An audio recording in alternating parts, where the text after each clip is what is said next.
Halo semuanya, selamat datang kembali di channel Ruang Film, sebuah informasi untuk kalian penikmat konten spoiler. Oke teman-teman, di video kali ini kita akan membahas film horor fiksi ilmiah berjudul The Last House. Sebuah film tentang keluarga yang terjebak di dalam rumah selama bertahun-tahun akibat anomali hujan misterius. Jadi nggak usah lama-lama, kita langsung masuk aja ke pembahasan filmnya.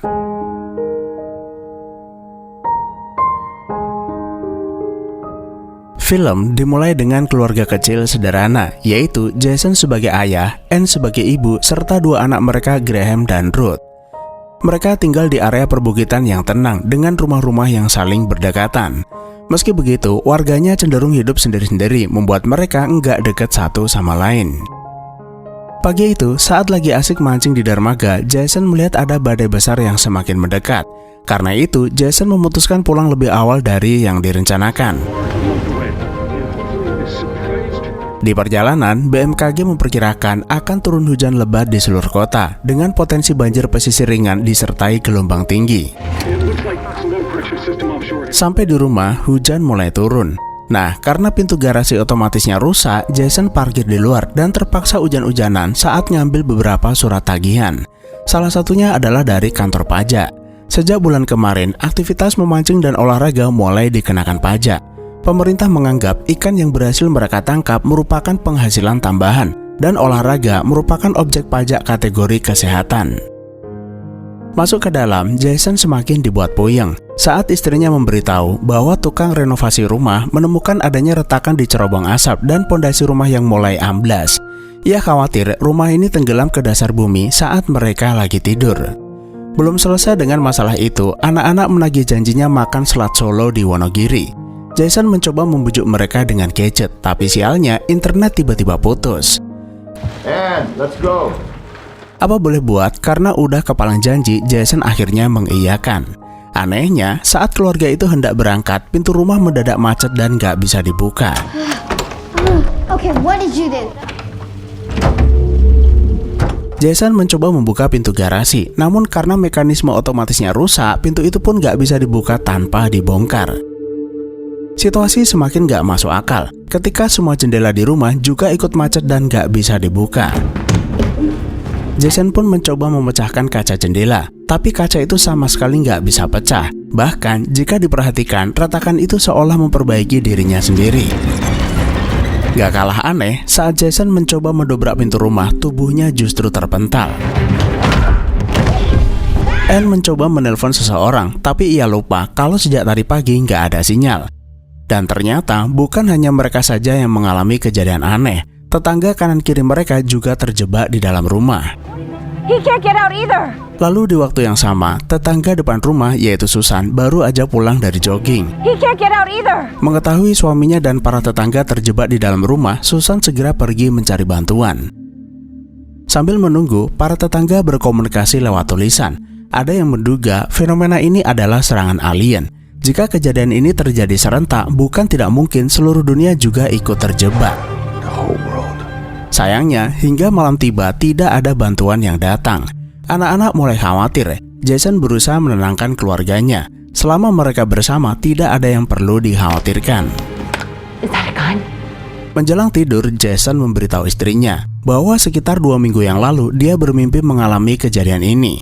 Entah kenapa Jason itu terus kepikiran. Karena itu dia sengaja membeli senjata api untuk berjaga-jaga. Meski begitu, Jason berharap ia tidak pernah menggunakannya.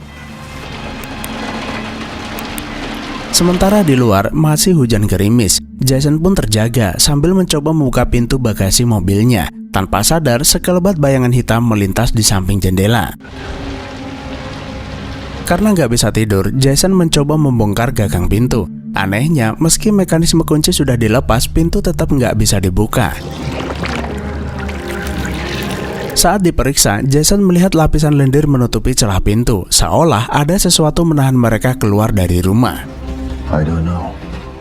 Hal yang sama juga terjadi saat Jason membobol dinding dan melubangi lantai, di mana lapisan lendir itu ada di mana-mana.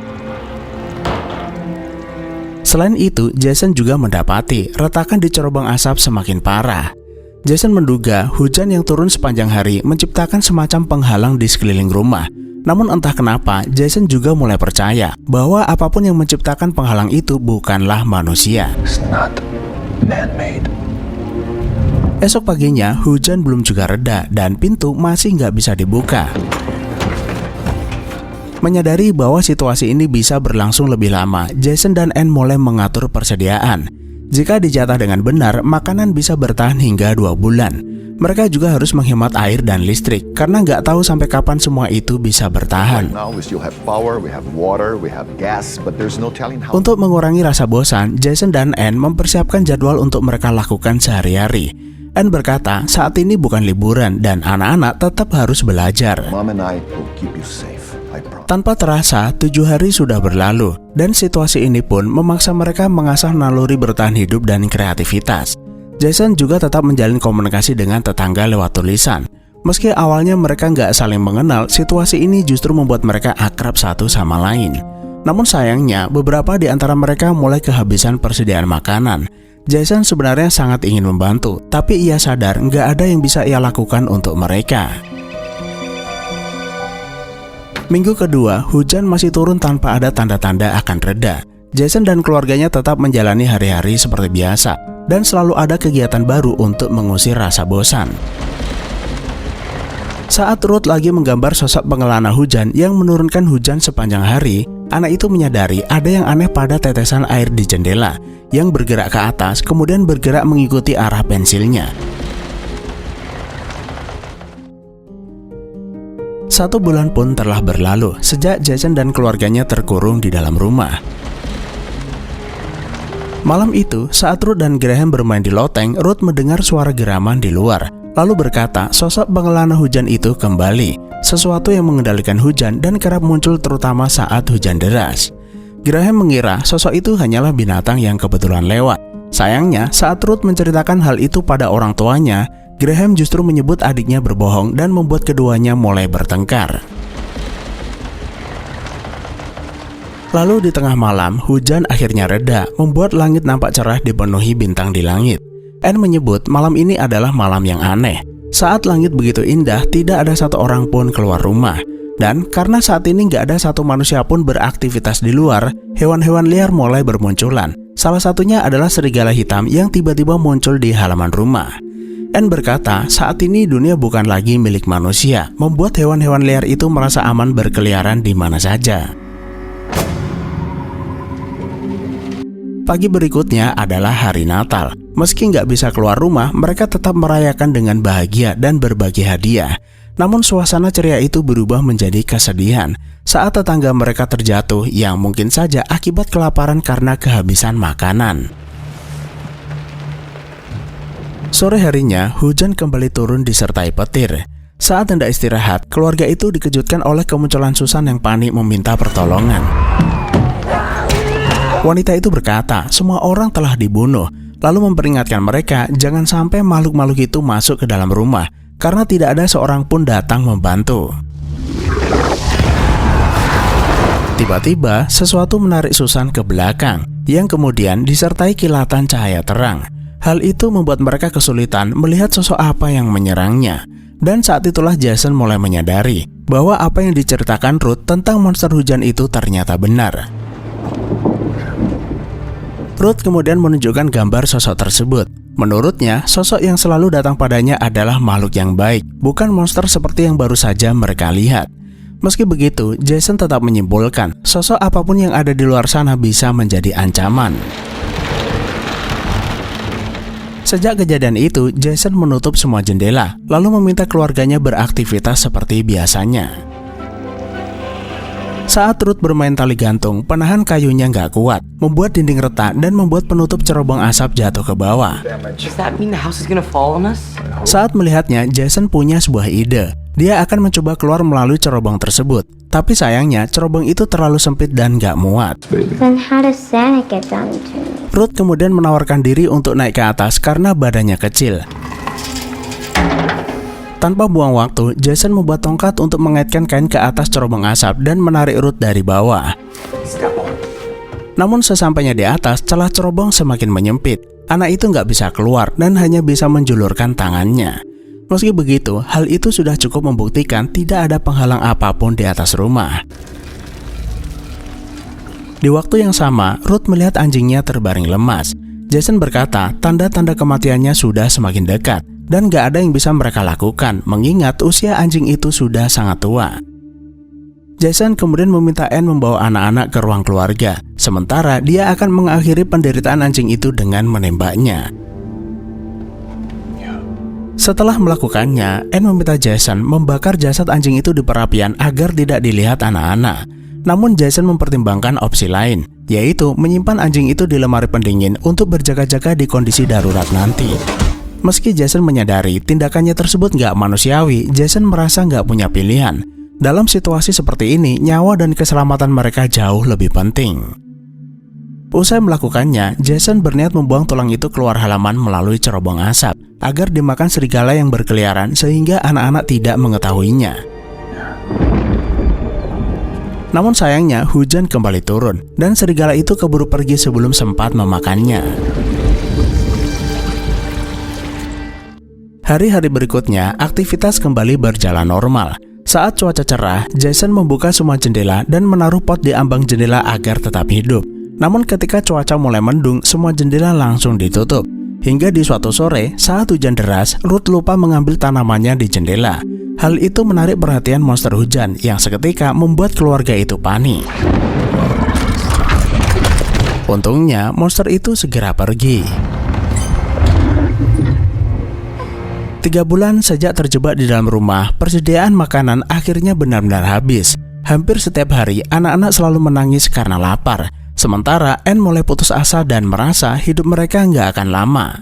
I'll figure this out.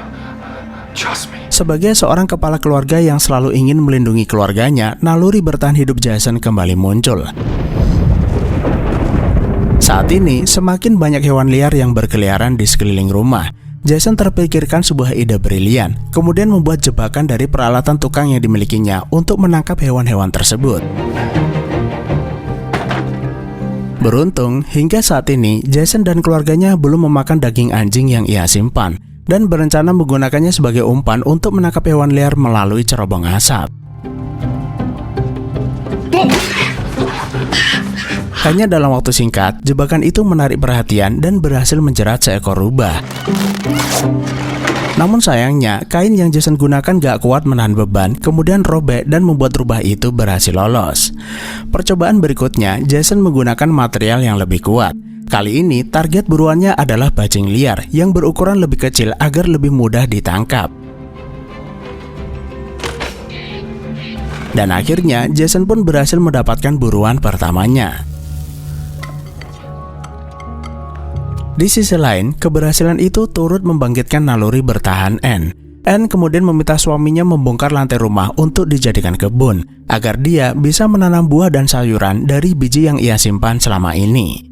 Hal ini membuktikan sesulit apapun keadaan yang dihadapi, selama kita tetap berpikir jernih, selalu ada cara untuk menemukan solusi. Dan akhirnya, masalah persediaan makanan pun perlahan mulai teratasi. People found what they needed to survive. Selain itu, Jason dan keluarganya mengubah apapun yang ada di dalam rumah menjadi sesuatu yang berguna untuk membantu mereka bertahan hidup, serta menciptakan dunia baru bagi keluarga kecil tersebut. Yeah, but there can still be music. Hari berganti bulan, bulan berganti tahun, dan akhirnya tiba saatnya listrik benar-benar padam. Meski begitu, kegelapan bukanlah penghalang bagi mereka untuk terus bertahan hidup. Tanpa terasa, 5 tahun telah berlalu sejak mereka terjebak di dalam rumah. Saat ini, sebagian lantai bawah telah diubah menjadi kebun sayur dan buah. Sementara, air hujan yang jatuh melalui cerobong asap ditampung sebagai persediaan air. Sementara di luar, lingkungan sekitar mulai dipenuhi tanaman liar dan semakin banyak hewan liar berdatangan. What will it be for you today, sir? Akan tetapi, di balik keberhasilan mereka bertahan hidup, Jason melupakan satu hal, yaitu kehidupan sosial yang tidak dimiliki Graham dan Ruth yang mulai beranjak dewasa. Graham mulai memberontak setelah sang ayah berubah menjadi sosok ayah otoriter dan selalu sibuk dengan hewan buruannya. Padahal kebutuhan makanan mereka sudah tercukupi dengan baik. Sementara Anne juga mengeluhkan hal yang sama.